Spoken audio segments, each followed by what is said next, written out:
శుక్లాంబరధరం విష్ణుం శశివర్ణం చతుర్భుజం ప్రసన్నవదనం ధ్యాయేత్ సర్వవిఘ్నోపశాంతయేత్ అగజానన పద్మార్కం గజాననమహర్నిశమనేకదంతం భక్తానాం ఏకదంతముపాస్మహే.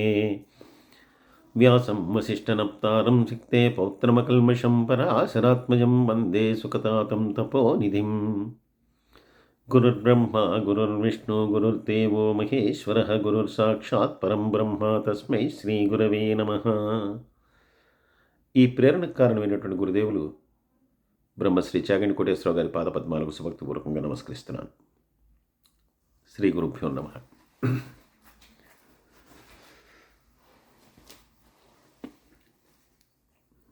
ఇలా ఉద్దంకుని వలన ప్రేరణ పొంది ఉదంకుని వలన ప్రేరణ పొంది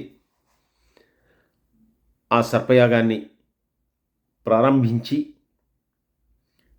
అనేకమైనటువంటి సర్పములను ఆ సర్పయాగంలో ఆహుతి చేశాడు జనమేజయ మహారాజు. అయితే అస్థీకుడు అనేటటువంటి ఒక ముని, ఈయన కూడా కారణజన్ముడు. ఈయనని నాగముఖ్యులు అంటే నాగరాజు గారు, అలాగే తక్షకుడు వీళ్ళందరూ కూడా ప్రార్థించారు, ఎలాగైనా సరే నువ్వు జనమేజయుడి చేత ఆ సర్పయాగాన్ని ఆపివేయవలసింది, ఏదో రకంగా ఆయనకి నచ్చజెప్పి ఈ సర్పయాగం చేయకుండా చూడు అని చెప్పి వాళ్ళందరూ కూడా ఈయన్ని ప్రాధేయపడ్డారు. అప్పుడు అస్థీకుడు వచ్చి జనమేజయ మహారాజుకి, గొప్పదైనటువంటి పాండు వంశంలో పుట్టినటువంటి వాడివి,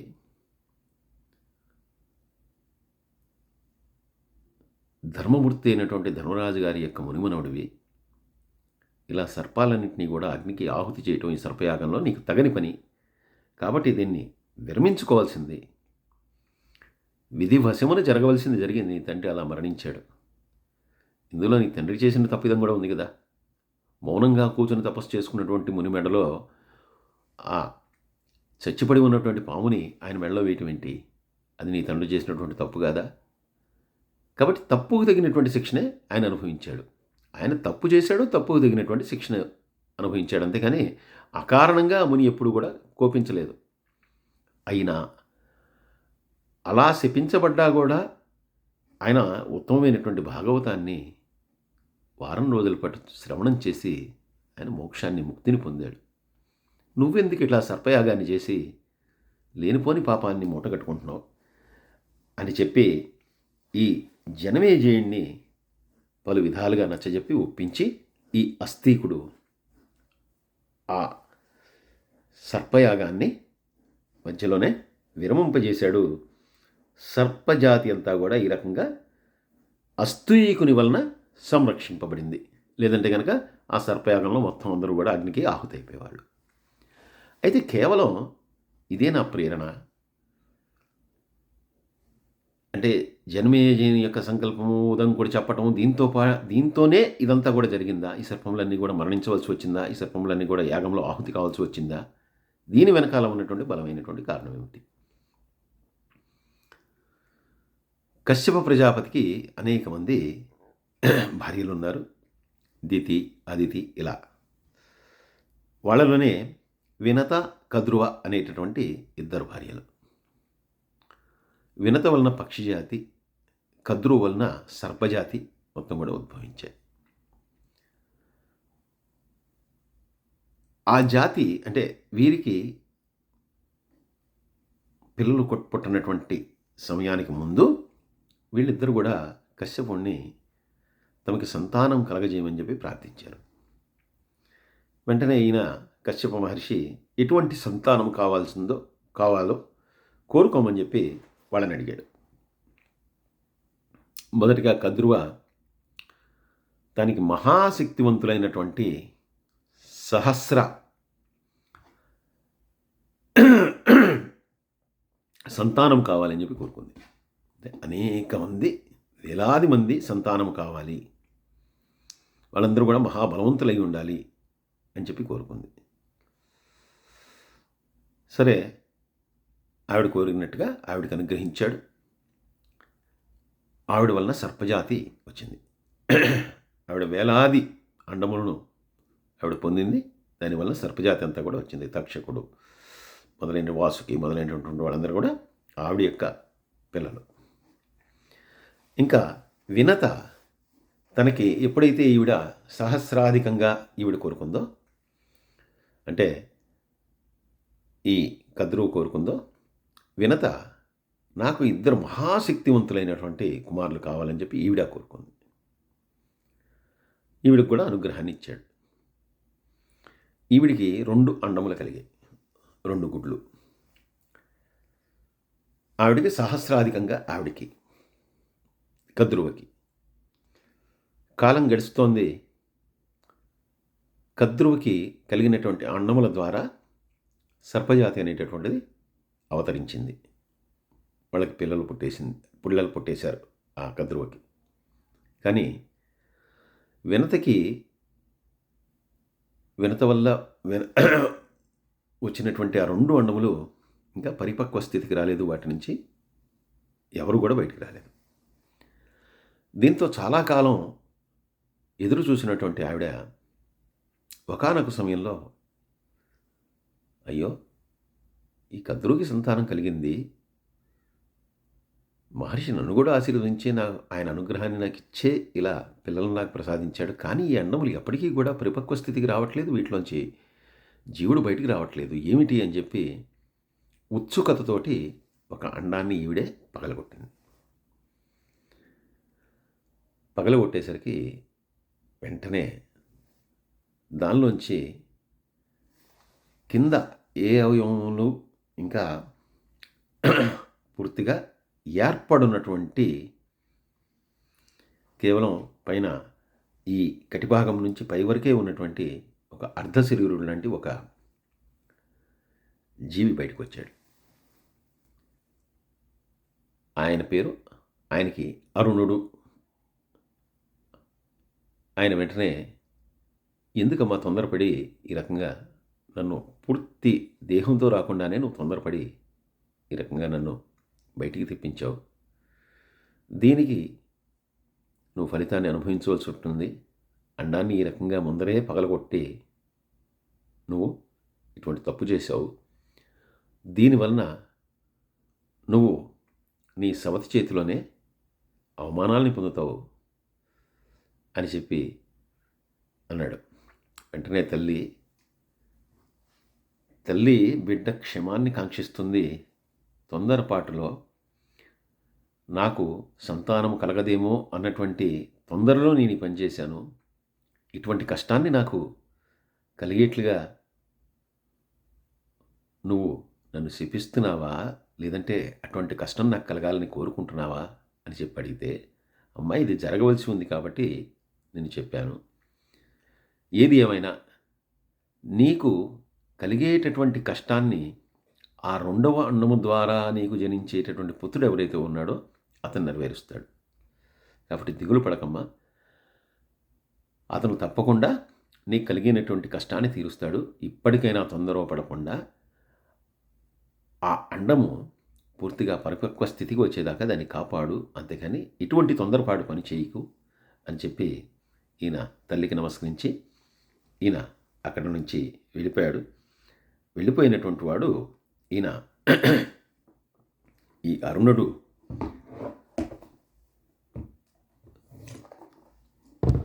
ప్రపంచాన్నంతా కూడా తన యొక్క వెలుగులతోటి ప్రకాశింపజేస్తూ ఈ సృష్టినంతా కూడా తేజోవంతం చేసేటటువంటి సూర్యభగవానుడికి రథసారథిగా ఆయన ఉండిపోయాడు అరుణుడు.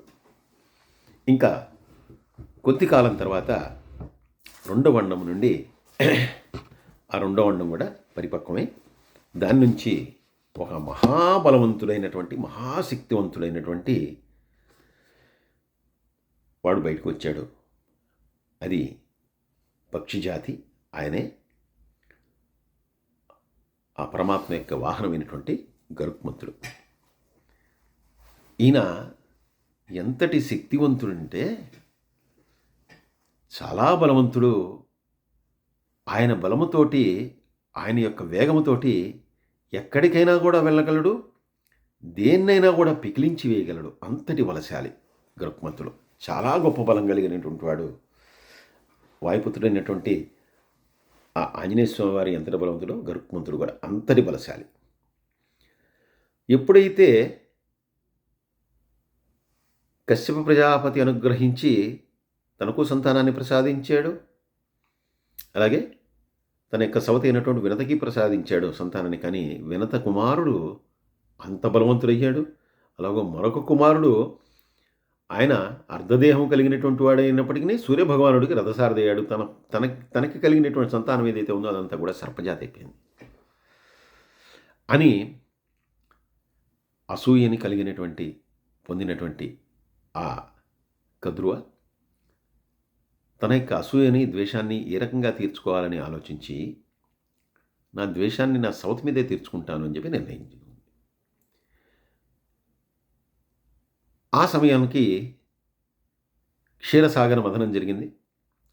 క్షీరసాగర మథనంలో అనేకమైనటువంటి అంటే ఉచ్ఛైస్త్రము, ఐరావతము, కామధేనువు, కల్పవృక్షము ఇలా అన్నీ కూడా అనేకమైనటువంటి అన్నీ కూడా దానిలోంచి వచ్చాయి. అలా వచ్చినటువంటి వాటిలో చిట్ట చివరిగా అమృతాన్ని దేవతలందరికీ కూడా ఆ విష్ణువు అందరికీ కూడా ఇచ్చి దానవులందరినీ కూడా మోహిని అవతారంలో మాయ చేసి వారందరికీ కూడా వారుణిని పంచాడు. అదంతా కూడా పూర్తయిపోయింది. ఇప్పుడు ఈ కద్రువ వినత ఒకరోజు వాళ్ళిద్దరూ సాయంత్రం విహారానికి వెళ్ళినటువంటి సమయంలో ఆ ఉచ్చైస్రవాన్ని చూశారు. తెల్లటి ఆ గుర్రము చూసి అది చూడటానికే చాలా అద్భుతంగా ఉంది. ఇప్పుడు ఈ కద్రువ మనసులో ఒక ఆలోచన మెదిలింది. తాను ఏదో రకంగా ఈర్ష్యతోటి ఈవిడి మీద ప్రతీకారం తీర్చుకోవాలి అని అనుకుంది కాబట్టి వెంటనే ఈ వినతతో అంది, చూసావా గుర్రం ఎంత తెల్లగా ఉందో, కానీ ఏం ఉపయోగం, తోక మాత్రం నల్లగా ఉంది కదా అంది. ఈ వినత అన్నది, అదేమిటి నువ్వు సరిగ్గా చూడట్లేదేమిటి, మొత్తం కూడా తెల్లగా దగదగా మెరిసిపోతూ ఉంది, తోక నల్లగా ఉందంటావేమిటి అని చెప్పి ఆవిడనగానే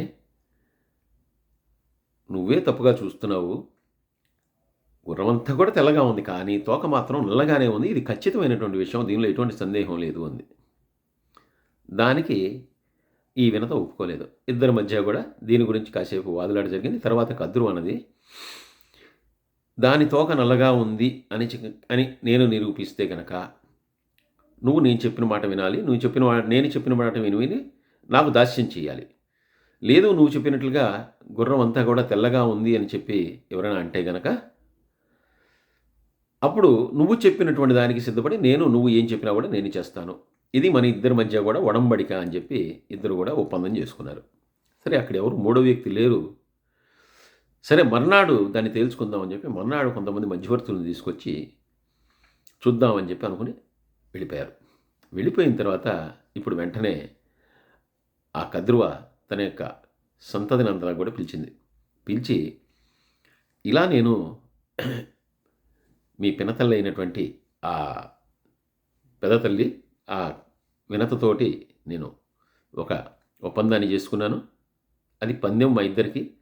కాబట్టి ఇప్పుడు తోక నల్లగా ఉండాలంటే మీరందరూ సర్పజాతి కాబట్టి, నల్లటి వాళ్ళు కాబట్టి మీ అందరూ కూడా తోకకు చుట్టుకుని రేపు పొద్దున కనిపించండి కాసేపు, తర్వాత మళ్ళీ వదిలేసేయండి.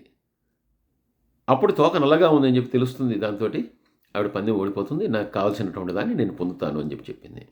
వెంటనే పాములన్నీ సంతానం అంతా అని కూడా అంది, ఇదెక్కడ ధర్మమ్మ, ఒకళ్ళని ఇలా మాయ చేయటం, మోసం చేయడం తప్పు కదా అని చెప్పి అవన్నీ కూడా తల్లి యొక్క నిర్ణయాన్ని వ్యతిరేకించాయి.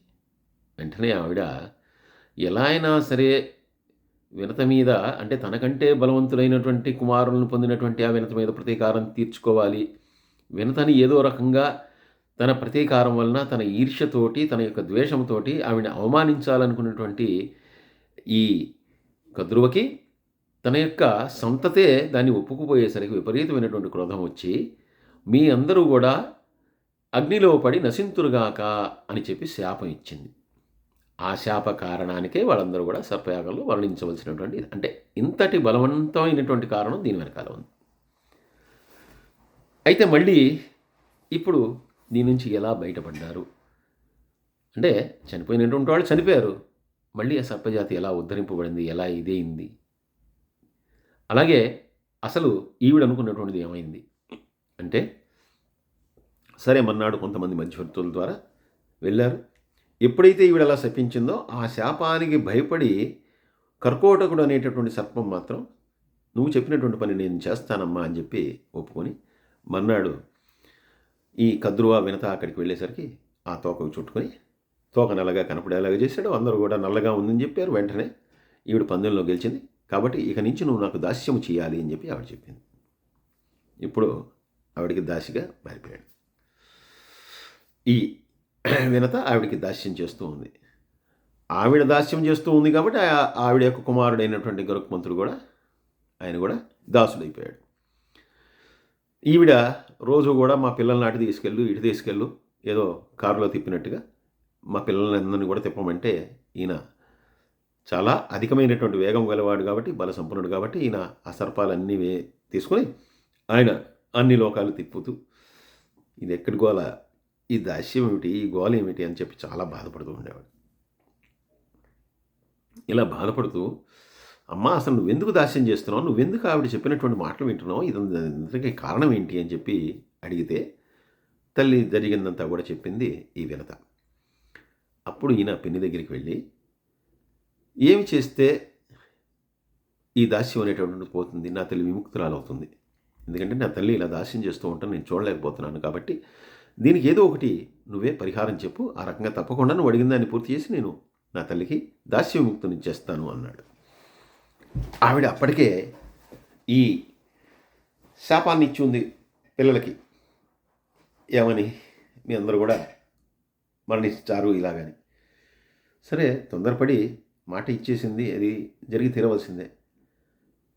అయితే ఇప్పుడు ఏం చేయాలని వెంటనే సరే క్షీరసాగర మథనంలో అమృతం వచ్చింది, ఆ అమృతాన్ని స్వీకరించినటువంటి వాళ్ళకి మరణం ఉండదు కాబట్టి ఆ అమృతాన్ని తీసుకొస్తే కనుక నా సర్పజాతి అంతా కూడా నా పిల్లలందరూ కూడా అమృతాన్ని సేవిస్తారు, కాబట్టి ఇక ఎవరికి కూడా మరణం ఉండదు. నువ్వు ఎంతటి బలవంతుడైనా నువ్వు ఎంతటి గొప్ప శక్తివంతుడైనా నీకంటే గొప్పవాళ్ళు నా పిల్లలు అవుతారు వాళ్ళు, ఎందుకంటే అమృతాన్ని తాగటం వల్ల వాళ్ళు చిరాయుగులు అయిపోతారని చెప్పి ఈవిడ ఆ రకమైనటువంటి పథకాన్ని వేసింది. సరే తల్లి దాస్య విముక్తి కోసం ఈయన సిద్ధపడినటువంటి వాడు తల్లికి చెప్పి ఆ అమృతాన్ని తీసుకురావడానికి వెళ్ళాడు. వెళ్ళినటువంటి వాడు మహాబలవంతుడు కాబట్టి ముందరగా తన యొక్క తండ్రి దగ్గరికి వెళ్ళాడు. కశ్యపుడి దగ్గరికి వెళ్ళి ఆయన్ని ఇలా ఏ కార్యం మీద తాను వెళ్తున్నానో చెప్పాడు. చెప్పి తండ్రి యొక్క అనుమతి తీసుకుని ఆయన కశ్యపుని యొక్క అనుమతితోటి ఆ ఇంద్రలోకానికి వెళ్ళాడు.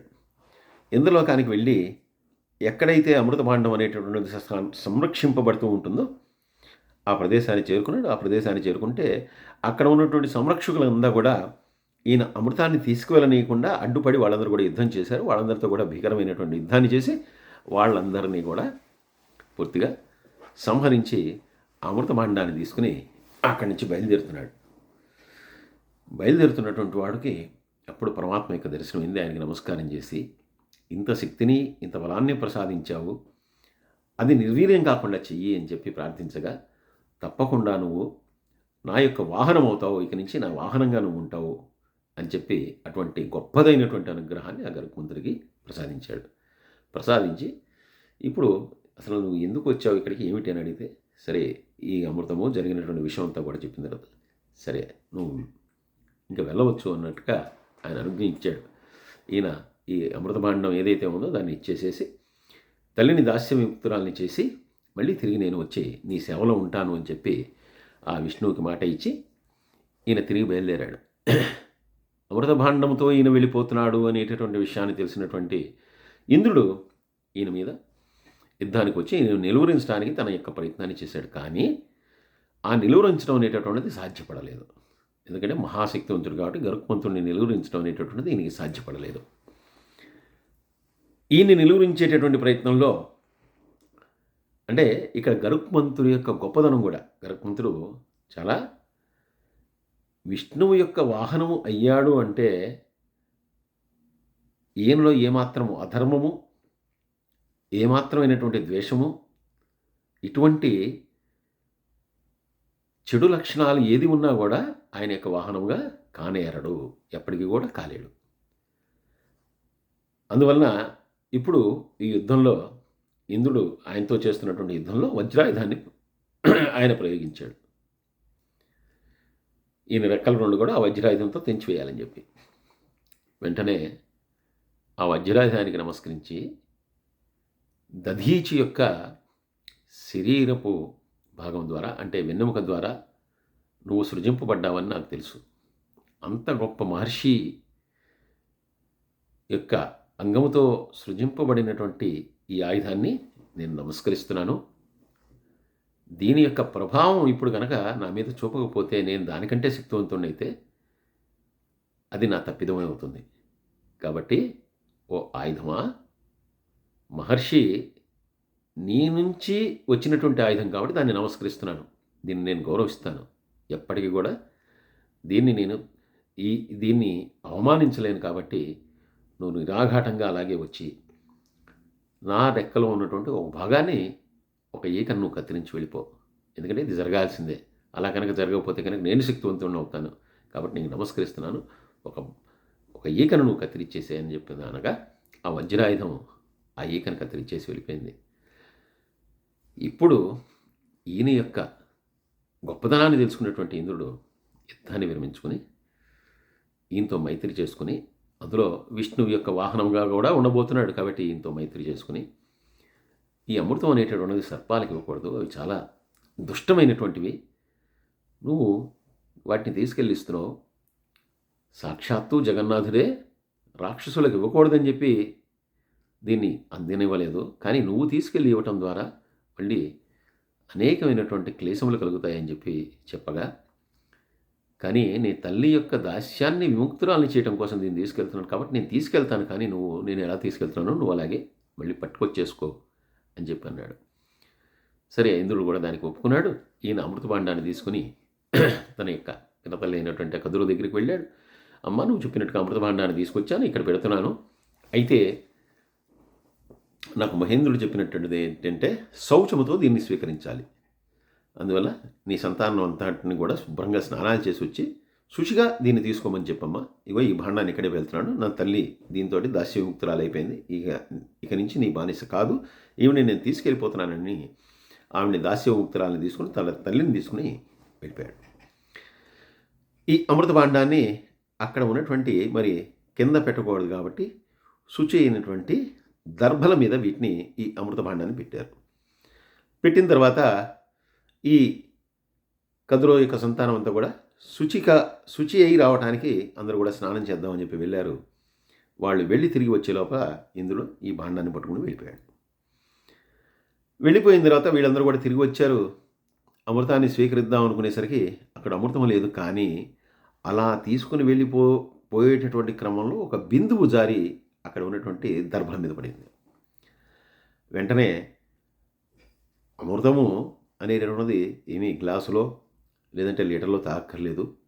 దాని యొక్క ఒక బిందువు అయినా సరే అటువంటి ప్రభావాన్ని కలిగి ఉంటుంది. కాబట్టి దాన్ని మనం తాగుదామని చెప్పి కొన్ని సర్పాలు ఆ దర్భ మీద పడి ఉన్నటువంటి ఆ అమృతం యొక్క బిందువుని తాగటానికి ప్రయత్నం చేసేటప్పుడు దర్భ అనేటటువంటిది చాలా పదునుగా ఉంటుంది. కాబట్టి దర్భ కొసల వలన వాటి యొక్క నాలిక రెండుగా చీలిపోయింది.